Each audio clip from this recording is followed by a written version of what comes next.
사도행전을 총정리하고 또 사도행전의 핵심 메시지를 다시 한번 점검해보는 시간으로 가져보고자 합니다. 그래서 오늘 말씀의 제목이 사도행전이 닦아놓은 길이라는 제목으로 말씀을 준비했습니다.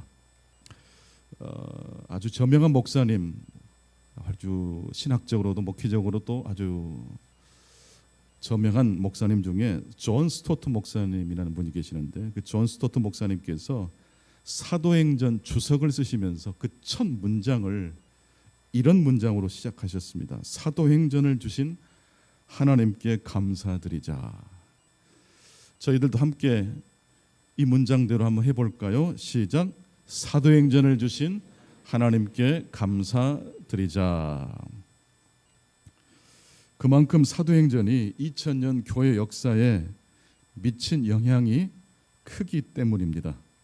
또한 이 사도행전을 통해서 우리들은 오늘 우리의 교회가 어떤 교회의 모습 이하에 되는지에 대한 답을 찾을 수가 있습니다. 오늘 설교 제목은 사도행전이 닦아놓은 길이라고 했습니다. 사도행전, 즉 사도들의 행적, 사도들이 가는 곳마다 없던 길이 새로 생겼습니다. 그 사도들이 걸어간 길은 과연 어떤 길이었을까요? 세 가지로 말씀을 나누어서 드리겠습니다. 첫 번째, 사도들이 걸어간 길, 사도들이 닦아놓은 길은 경사로가 아닌 계단이었습니다. 경사로가 아니라 어떤 길이었다고요? 계단이었습니다. 사도행전 1장 8절, 오직 성령이 너에게 임하시면 너희가 권능을 받고 예루살렘과 온 유대와 사마리아와 땅끝까지 이르러 내 증인이 되리라 하시니라. 누가 하신 말씀이죠? 이제 부활하신 예수님께서 하늘로 승천하시기 전 제자들을 향하여 말씀하신 명령이죠. 그 말씀은 제자들에게만 명령하신 말씀이 아니고 오늘 우리에게도 해당되는 말씀입니다. 그런데 이 말씀이 성취되는 데는 얼마나 시간이 걸렸을까요? 예루살렘을 떠나 온 유대 그리고 사마리아로 가기까지, 땅끝까지 가기까지, 예루살렘을 벗어나기까지 과연 얼마나 시간이 걸렸을까요? 사도들이 걸어간 길은 경사로가 아니라 어떤 길이라고 했습니까? 계단입니다. 이렇게 쭉쭉 올라가는 길이 아니라 수평으로 어느 정도 가다가 그것이 가득 차면 올라가요. 움직이기 전까지는 순종한 것 같기도 하고 순종하지 않은 것 같기도 하고 잘 몰라요. 합격한 학생들이 합격하기 전에는 어떤 생각을 많이 합니까? 합격할 생각을 많이 할까요? 잘못하면 떨어질 것 같은 불안한 마음이 더 많이 차오릅니까? 그렇죠. 그러니까 100% 확신을 가진 사람은 있어요, 없어요? 없어요. 예루살렘을 떠나 하나님의 말씀대로 땅끝으로 흩어지기까지 순조롭지 않았습니다. 예수님께서 명령하신 말씀이지만 받들어 순종하는 것 쉽지 않았습니다. 이 말씀이 성취되는 지점은 사도행전 8장 1절입니다. 스데반이 순교를 받게 되고 핍박과 순교를 받게 되고 그 순교 이후에 교회가 흩어지게 됩니다. 자, 8장 1절 말씀 같이 읽겠습니다. 다 함께 읽겠습니다. 시작. 그날에 예루살렘에 있는 교회에 큰 박해가 있어 사도 외에는 다 유대와 사마리아와 모든 땅으로 흩어지니라. 그날에, 그러니까 교회가 안정됐을 때는 흩어질 생각을 하지 않아요. 이대로가 좋습니다. 교회에 핍박이 오니까, 스데반이 순교하니까 그제서야 예루살렘 교회가 움직이기 시작합니다. 여러분, 언제 하나님께 감사하고 언제 더 뜨겁게 기도하시게 됩니까? 평상시에 그렇게 막 기도하게 되던가요? 고난이 오고 역경이 오고 계획대로 어떤 일이 잘 되지 않았을 때 하나님을 찾지 않습니까? 2000년 전 초대교회나 오늘날 우리들의 신앙의 모습이 같아요, 달라요? 비슷합니다. 성공으로 가는 길은 그래서 경사로가 아니라 계단입니다. 어떤 일이든지 처음 시작할 때는 매몰 비용이 발생한다는 의미입니다. 어떤 신제품을 개발할 때 지금 우리가 사용하는 스마트폰은 가격이 어느 정도 정해져 있잖아요. 근데 최초로 스마트폰을 개발할 때는 돈이 얼마나 들어갔을까요? 몇 천억이 들어갔겠죠. 그러나 한번 그 제품이 개발되고 나면 후발주자는 몇 천억을 지불할 필요가 있어요, 없어요? 없는 거예요. 시작할 때 비용이 많이 들죠. 그러나 그렇게 시작해 놓고 나면 길이 닦여지고 나면 그 후발주자는 쉽게 갈 수 있습니다. 예를 들어서 우리나라에 전화기가 맨 처음 설치되었을 때 서울과 광주 사람이 전화로 통화를 하려면 수백 킬로미터의 전화선을 깔아야 했습니다. 바로 그것이 매몰 비용입니다.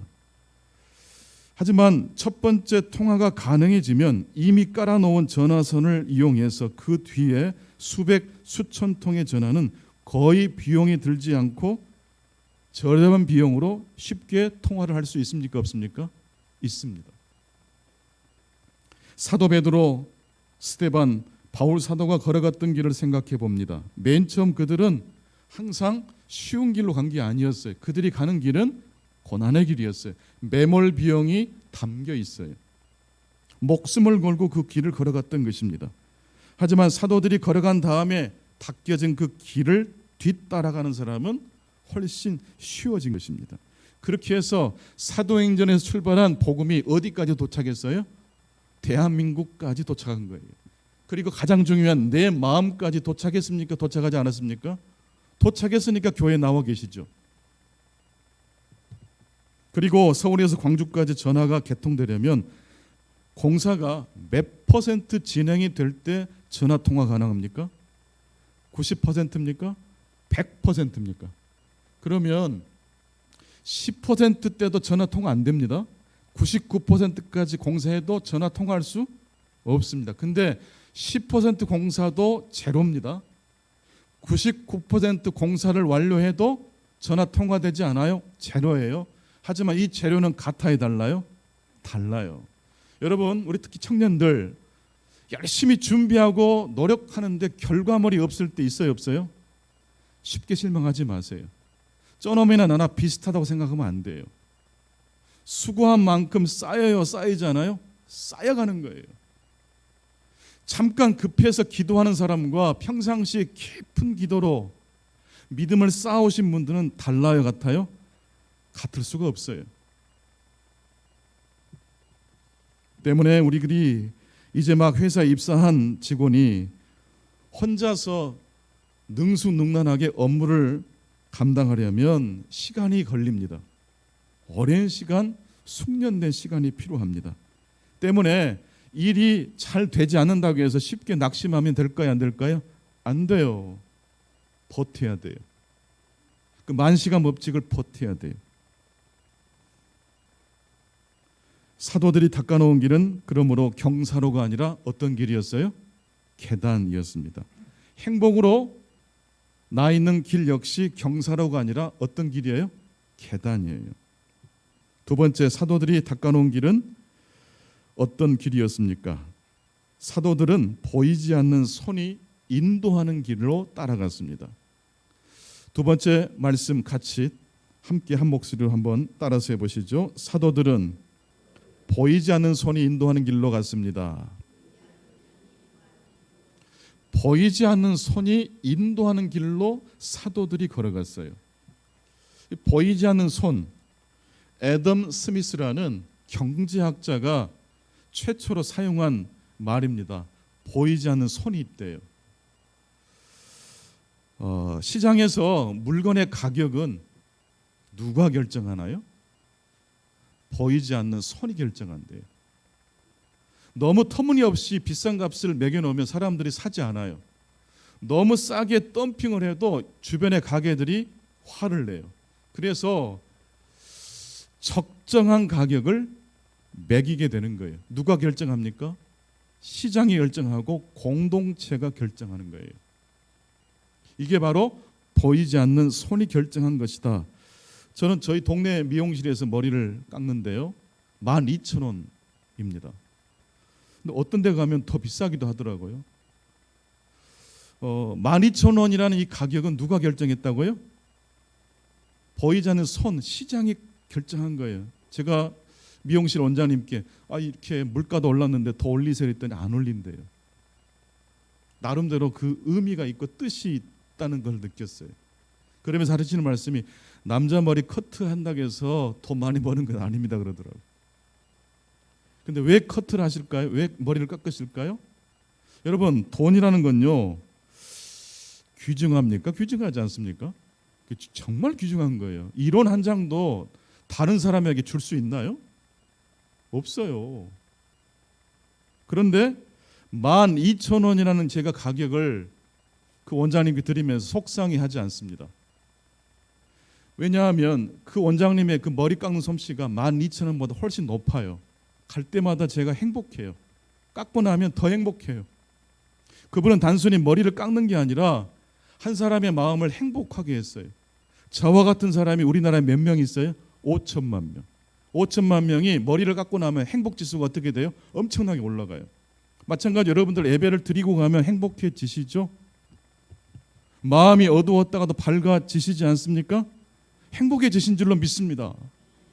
하나님과의 만나면 머리 깎는 정도가 비교가 되지 않아요.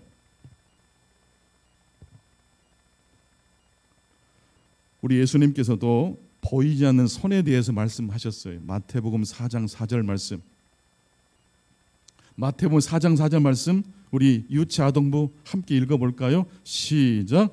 예수께서 대답하여 이르시되 기록되었으되 사람이 떡으로만 살 것이 아니요 하나님의 입으로부터 나오는 모든 말씀으로 살 것이니라 하였느니라.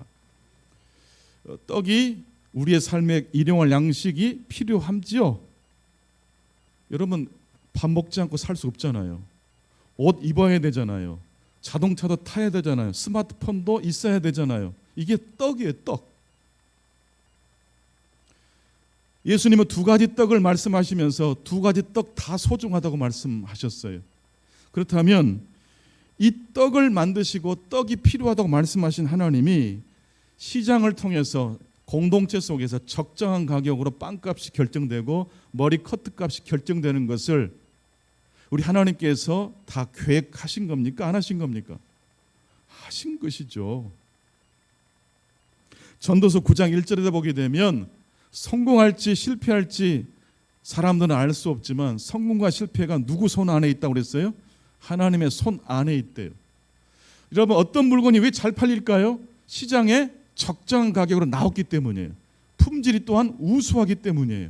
그런데 품질이 우수하지 않으면서 가격이 비싸면 사람들이 어떻게 해요?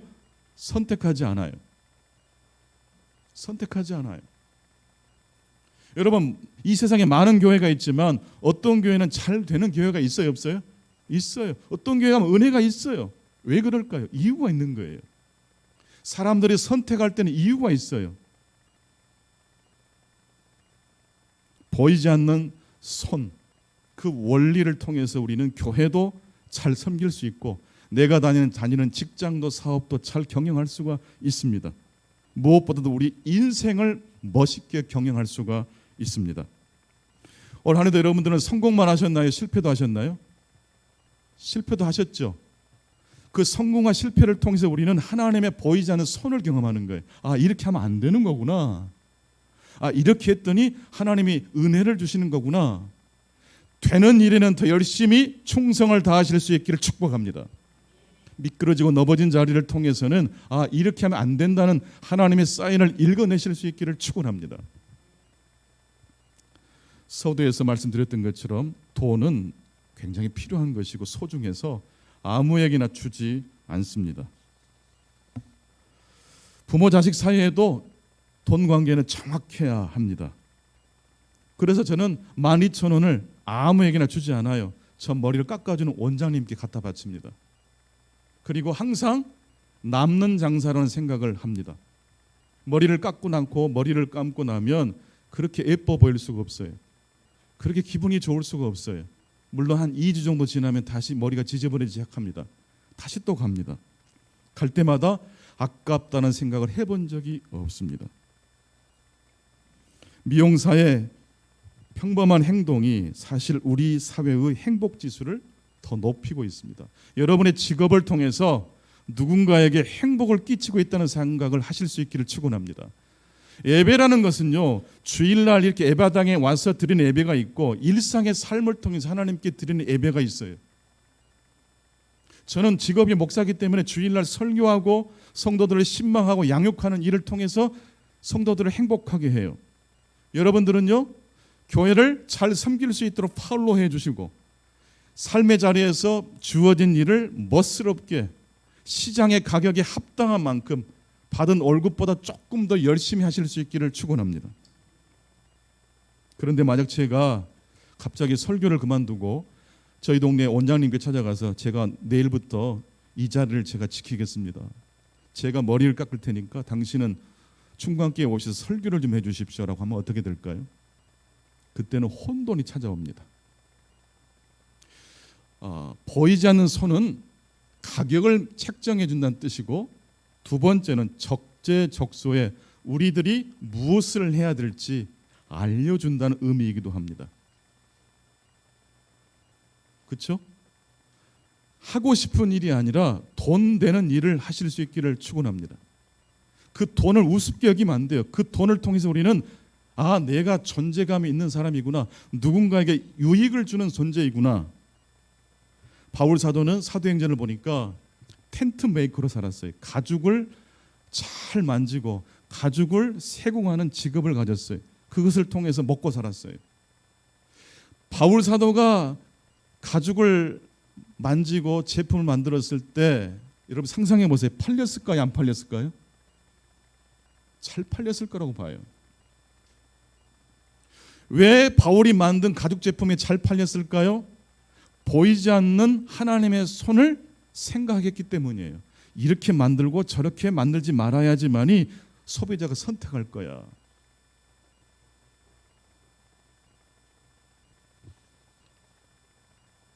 대통령 아무나 되면 될까요? 안 될까요? 요즘 여러분 그걸 깨닫고 계시잖아요. 대통령 아무나 하면 안 돼요. 그것은 봉사정신이 탁월해야 돼요. 그리고 24시간을 아껴가면서 시간을 활용할 줄 아는 사람이 돼야 돼요. 다른 사람과 소통할 줄 알아야 되고 끊임없이 공부를 게을리하면 안 되는 사람이 대통령이 돼야 돼요. 부지런해야 돼요. 영리해야 돼요. 지혜로워야 돼요. 즉 하나님의 보이지 않는 손이 인도하는 길로 걸어가는 사람이 되실 수 있기를 축원합니다. 그래서 내가 가야 될 길을 분별할 줄 알아야 되고 동시에 내가 가서는 안 되는 길을 꼭 분별하실 수 있기를 축복합니다. 청년 세 사람이 무인도에 떨어졌대요. 무인도에는 사람이 안 사는 곳이에요. 먹을 것도 없어요. 슈퍼도 없어요. 라면도 없어요. 당장 물고기 잡아야 되고 먹을 수 있는 먹거리를 찾아야 되고 집도 지어야 돼요. 근데 이 세 사람의 청년이 자기가 좋아하는 것만 했대요. 그래서 그 청년들 어떻게 됐겠습니까? 다 굶어 죽었대요. 적재적소에 내가 꼭 해야 되는 그 일을 통해서 또 할 수 있는 일을 통해서 이 사회를 우리가 섬기고 있다는 사실을 생각하십시오. 대한민국은 지금 5천만 명의 인구인데 지금 다 무인도에 표류 중이에요. 허투루 우리의 직업을 생각하지 마십시오. 공부하는 학생들이 공부할 타이밍을 놓치면 안 돼요. 머리가 아프더라도 기어이 공부해내서 10,000시간 법칙을 통과하세요. 100% 완공되기 전까지는 열매가 없을 거예요. 99%에서 포기하면 안 돼요. 1%더 기어이 경사로가 아니라 계단의 법칙을 통과하실 수 있기를 축원합니다. 기도도 마찬가지예요. 응답될 때까지 기도하셔야죠. 왜 중도에 포기하십니까? 마지막 세 번째, 사도행전, 즉 사도들이 닦아놓은 길은 어떤 길이었습니까? 차별과 변수를 뛰어넘는 길이었습니다. 역시 같이 따라서 해보시죠. 차별과 변수를 뛰어넘는 길. 저의 성향은 모험을 좋아할까요? 안정을 좋아할까요? 예? 안정을 어떻게 잘 하시네? 근데 교회 건축을 해야 돼요. 미치고 환장하겠어요. 저는 원래 모험을 하는 사람이 아니에요. 때가 참에 해야 될 일이 와서 비겁하게 등 돌려 도망치지 않을 뿐이에요. 모든 사람은 사실 모험보다는 안정을 추구합니다. 그래서 예금을 하고 적금을 들고 건강관리를 하고 얼마나 내 삶의 안정을 위해서 노력합니까? 그런데 여러분, 연금이 안정되게 여러분들을 꼭꼭 도와줄 것 같지만 인플레이션이 하늘 높이 솟아오르면 여러분들의 연금은 안전할까요? 물가가 치솟는데 매달 받는 월급이 갑자기 화폐 가치가 떨어지면 그때도 안정된 삶을 살 수 있나요? 위험해요. 내일 일을 알 수 있습니까? 없습니까? 알 수 없어요. 안정을 추구하지만 우리의 삶은 변수가 반드시 찾아온다는 사실이에요. 그 변수 중에 가장 큰 변수가 뭡니까? 죽음이에요. 죽음. 여러분, 돈에 투자도 하셔야 되지만 시간에 베팅을 하실 수 있기를 축원합니다. 제가 아무리 억만장자가 저한테 억만장자 돈을 줘도 저의 시간과 그 사람의 시간을 바꿀 생각이 없어요. 시간에 베팅하십시오. 제가 알고 싶은 것은 제가 앞으로 얼마나 더 벌 건가, 통장에 얼마나 쌓일 건가 관심이 없어요. 물론 건강한 소비와 건강한 재정 관리는 해야 돼요. 하지만 그보다 더 중요한 것은 인생에 뭐가 찾아온다? 변수가 찾아온다. 그 변수의 절정은 뭐예요? 죽음이에요. 죽음. 그래서 내년도 2월 달에 내 인생의 최고의 순간이라고 내 장례식을 내가 기획하는 프로그램을 진행하려고 그래요. 신청서 받아가지고 한 3번에 걸쳐서 제가 한 100번 정도 장례식을 집내해 보니까 고쳐야 될 것이 한두 가지가 아니에요. 여러분, 예를 들어서 수의 같은 건요, 삼배로 만든 수의, 원래 우리 조상들은 수의를 입히지 않았어요. 죄인과 같은 불효자 유족들이 수의를 입는 것이지 고인은 어떤 옷을 입었을까요? 예쁜 옷 입으셨어요. 예쁜 옷. 가장 화려하고 예쁜 옷을 입혀준 거예요. 근데 이게 뒤집어져 버렸어요. 다 바꿔야 돼요. 그리고 왜 장례식은 고인에 대한 가장 멋진 세레머니, 가장 멋진 순간을 기념하는 날이 돼야 되는데 너무 우울해요. 왜 그럴까요?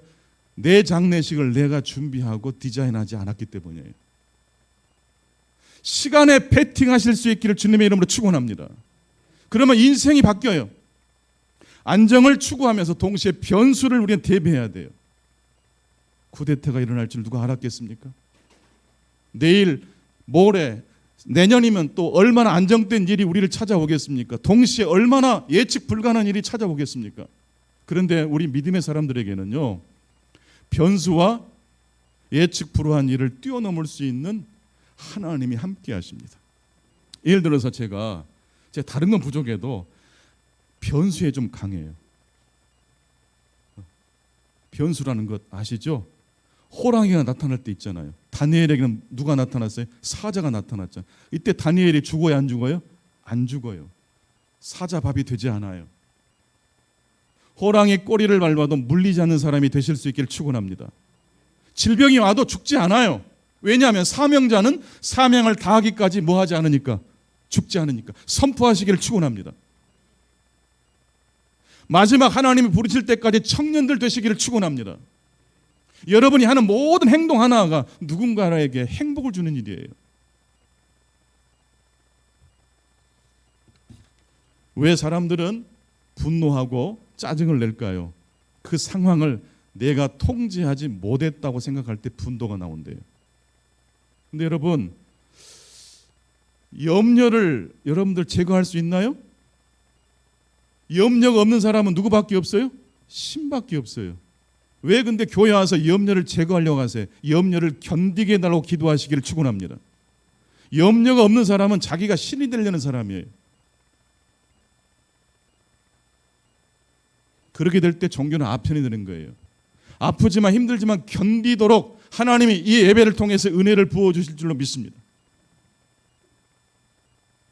우리는 하나님을 믿기 때문에 내가 내 인생을 통제하지 않아도 돼요. 바울 사도가 유라굴라 광풍이 불었을 때 어땠습니까? 그 배에 탔던 275명의 사람들은 다 뒤집어졌지만 딱 한 사람 바울 사도는 눈 하나 깜짝하지 않았어요. 하나님께 들은 메시지가 있었기 때문이에요. 나는 이 바다에 빠져 죽지 않는다. 왜냐하면 로마에 도착해서 하나님의 나라를 증거해야 되기 때문에. 배가 출항하기 전에는 바울 사도의 권면을 선장과 선주 또 심지어 로마의 백부장은 들은 척도 하지 않았어요. 바울은 겨울의 지중해 바다는 너무 무서우니까 미양에서 겨울을 나자고 했지만 바울의 말을 먹어주지 않았어요. 하지만 유라굴라 광풍에 배가 부서지려고 하니까 그때 누구의 시선을, 누구에게로 시선을 초점을 맞춥니까? 바울에게로 갑니다. 여러분, 이 세상이 다 무너져도 무너지지 않는 것이 있어요. 하나님은 무너지지 않습니다. 여러분의 삶에서 뭔가 통제가 상실되는 일이 벌어졌을 때 이렇게 외치세요. 하나님 아버지, 여호와는 나의 목자시니 내게 부족함이 없으리로다. 그렇게 고백하시기를 바랍니다. 그럴 때 유로갈라 광풍이 와도 통제되는 거예요. 물론 내가 통제하는 것이 아니라 우리가 겪는 혼돈은 하나님이 다스리시는 혼돈이기 때문에 그렇습니다. 가끔 가다가 하늘에서 그냥 벼락 같은 돈이 떨어졌으면 좋겠다는 생각을 할 때가 있어요. 꽁돈이 좀 없나? 그런 생각할 때 있잖아요.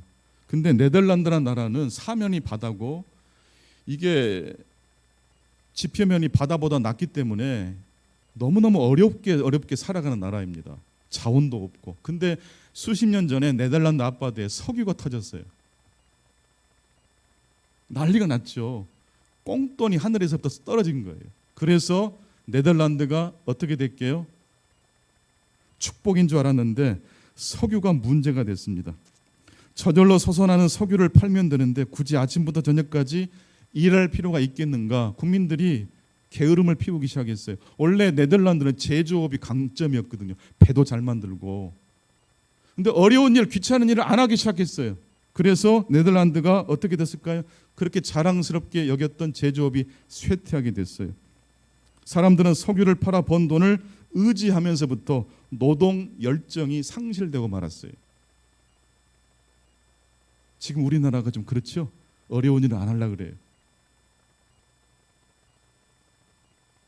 그래서 네덜란드가 수준이 떨어져 버렸어요. 근데 노르웨이라는 나라가 네덜란드가 실패한 그 스토리에서 교훈을 얻어가지고 노르웨이도 석유가 터졌거든요. 이때 노르웨이는 귀한 결정을 내립니다. 이 돈을 다 국민들에게 n분의 1로 나눠줄 것이 아니라 이걸 차곡차곡 모아서 펀드를 조성해서 세계의 우량 기업에 투자하기로 결정을 한 거예요. 당장 우리는 먹고 살만하니까 우리를 위해 쓰지 않고 혹시 미래에 예측 불가능한 일이 발생할 수 있으니까 그때를 대비해서 저축하자. 네덜란드의 실패를 통해서 노르웨이가 그렇게 결정을 해버렸어요. 이게 바로 누구의 손을 따라가는 거예요? 보이지 않는 하나님의 손을 따라가는 거예요. 성공을 통해서 배우시길 바랍니다. 가끔 누군가의 실패를 통해서 말씀하시는 하나님의 음성을 듣게 되시기를 축원합니다. 적정한 가격이 있어요. 사람들의 평판이 있어요. 아, 저 사람은 참 좋은 사람이야. 아, 저 집은 참 맛있는 집이야. 이 평판이 사실 보이지 않는 손을 잘 따라간 사람들이 받는 평가예요. 신앙생활도 마찬가지예요. 성도들로부터 평판을 듣는 게 굉장히 중요해요. 우리 장로님은, 우리 권사님은, 우리 집사님은 참 훌륭하신 분이야. 보이지 않는 손을 따라갔기 때문에 그런 평판이 있는 줄로 믿습니다. 우리 충광교회가 우리 교회뿐만 아니라 이 동네에서 광주 도성에서 그 교회 참 근사한 교회야, 참 좋은 교회라 라는 소문이 나는 교회가 되시기를 축원합니다. 그러려면 보이지 않는 뭘 따라가야 돼요? 보이지 않는 손을 따라가야 돼요. 안정만 추구하면 안 되고 안정을 추구하면서 동시에 후세대를 위해서 무엇도 추구해야 돼요? 모험을 감행하실 수 있기를 축원합니다. 그래서 우리가 성전을 짓는 거예요. 힘들지만 해보겠다는 거예요. 도망치지 마세요. 힘 빠지는 일 하지 마세요. 힘을 함께 모아서 이 일을 함께 이루어내실 수 있기를 축원합니다. 말씀을 정리하겠습니다. 사도행전이 닦아놓은 길은 어떤 길이었습니까? 세 가지로 말씀드렸습니다. 사도들이 걸어간 길은 경사로가 아니라 계단이었습니다. 지금 응답을 받지 못했거나 열매를 얻지 못해서 답답한 분 계십니까? 그 일을 중도에 포기하지 마시고 끝까지 하나님의 응답이 될 때까지 쉼 없이 나가실 수 있기를 축원합니다. 두 번째로 사도들이 걸어간 길, 사도행전이 닦아놓은 길은 보이지 않는 하나님의 손이 인도하는 길을 걸어갔어요. 나는 우리 교회가 믿지 않는 사람들에게 선택받을 수 있는 교회 되기를 축원합니다. 그러려면 뭐 해야 되겠어요? 서로 사랑하고, 또 그러려면 어떻게 해야 되겠어요? 우리 교회를 넘어서서 교회담을 뛰어넘어서 오픈하고 믿지 않는 자들을 환대하는 교회가 되실 수 있기를 축원합니다. 마지막 세 번째입니다. 사도행전에 닦아놓은 길은 차별과 변수를 뛰어넘는 길이었어요. 여러분, 내일 일은 다 할 수 없습니다. 성실한 사람이 다른 성실한 사람을 이기는 건 쉽지 않습니다. 그런데 변수가 왔을 때 사람들이 차이점이 생겨요. 신자의 매력은 성실성에서 차이가 나지 않아요. 변수가 왔을 때, 내 뜻대로 되지 않았을 때 어떻게 하나님 앞에 반응하느냐가 그 사람의 인생을 결정지어버려요. 올 한 해 하나님이 주신 축복과 또 실패와 실수를 통해서 경험하신 모든 것들을 잘 정리하셔서 다가오는 새해에는 좀 더 힘차게 하나님께 충성을 다하시고 여러분이 하고 있는 그 일을 통해서 누군가에게 행복을 주실 수 있기를 간절히 축복합니다. 기도하겠습니다.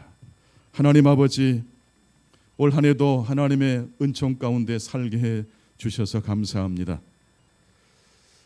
안정을 추구하는 인생들이지만 가끔씩 하늘에서 공짜 돈이 터지기를 헛된 소망을 하기도 하지만 그 모든 것들은 사실 물거품과 같은 것입니다.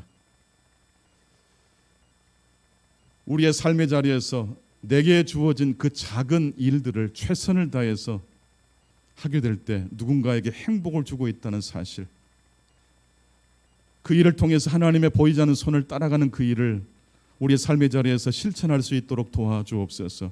공부하는 학생들과 청년들은 최선을 다해서 공부할 수 있게 하시고, 우리 사업을 하는 우리 교우들은 고객들이, 소비자들이 내 기업을 선택할 수 있도록 매력 있는 경영과 사업체를 운영할 수 있도록 도와주옵소서. 한 달에 일해봤자 얼마 벌리지 않는 그런 식으로 계산하는 것이 아니라 누군가에게 소중한 돈이 나에게 왔다면 그것은 그 사람이 이 일을 통해서 흡족한 만족을 얻었기 때문임을 알고, 단순히 돈을 얼마 벌었느냐가 아니라 이 일을 통해서 하나님과 하나님 나라를 확증하는 귀한 일을 하고 있다는 사실 앞에 다시 한번 저희들 경건해질 수 있게 하시고, 교회에서나 교회 밖에서나 하나님께 영광 돌리시는 중광의 모든 성도들 되게 해 주옵소서. 예수님의 이름으로 기도하옵나이다. 아멘. 이제 다 같이 일어나셔서 봉헌하시겠습니다.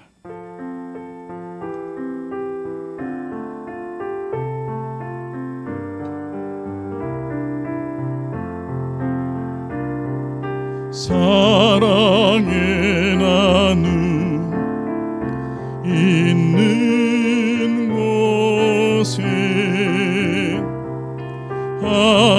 하나님께서 계시도다. 사랑의 나눔 있는 곳에 하나님께서 계시도다.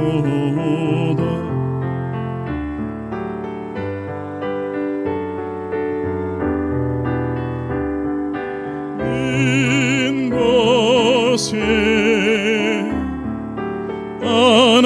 하나님께서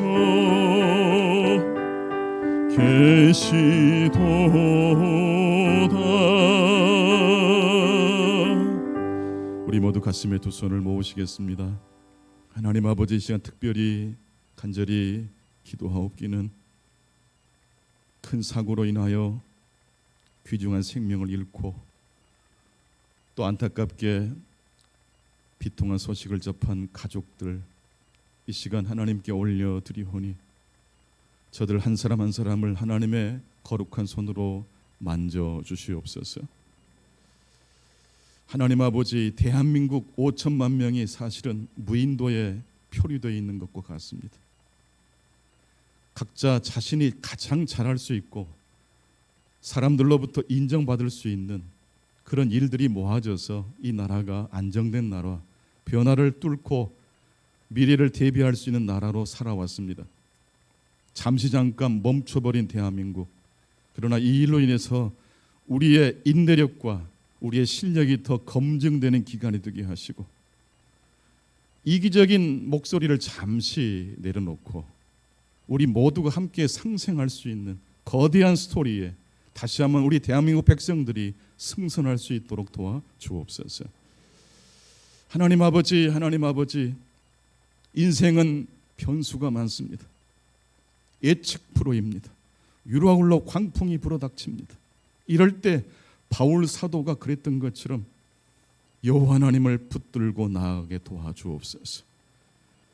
염려를 제거하는 사람은 사실 종교 생활을 잘못하고 있는 사람일 수 있습니다. 절망과 염려를 제거할 수 있는 종교는 가짜입니다. 이 세상을 사는 동안 우리는 생로병사를 끌어안고 살아갈 수밖에 없습니다. 그러나 믿음과 신앙이 우리로 하여금 견딜 수 있게 해줍니다. 버틸 수 있게 해줍니다. 오늘 이 시간도 험하고 험한 쓰라린 상처를 부여안고 있는 인생들 가운데 우리 주님 함께 해주셔서 견디게 하시고 전진하게 하시고 마침내 도달할 곳으로 도달할 수 있도록 하나님 함께 해 주시옵소서. 이 시간 하나님 앞에 마음을 담아서 예물을 올려드립니다. 소중한 예물을 저희들이 왜 하나님께 드립니까? 이 예물을 드릴 때 한 번도 아까운 생각이 들지 않은 이유는 무엇입니까? 드리는 것보다 더 크신 하나님의 은혜가 우리의 마음을 차고 넘치게 하기 때문인 줄로 믿습니다. 하나님 아버지, 물질에 건강한 투자자가 되게 해 주시올 뿐만 아니라 우리 모든 하나님의 백성들 시간에 배팅할 줄 알 수 있도록 도와주옵소서. 한 번뿐인 인생입니다. 인생을 잘 계수해서 남은 후손들이 나를 어떻게 기억할 것인지까지 디자인할 수 있도록 도와주옵소서. 그것을 위해서 50주년 기념 성전 예배당을 건축하고자 합니다. 하나님 아버지, 복을 내려주시고 우리 모두가 하나 되어 이 일을 감당할 수 있도록 도와주옵소서. 예수 그리스도 이름으로 기도하옵나이다. 아멘.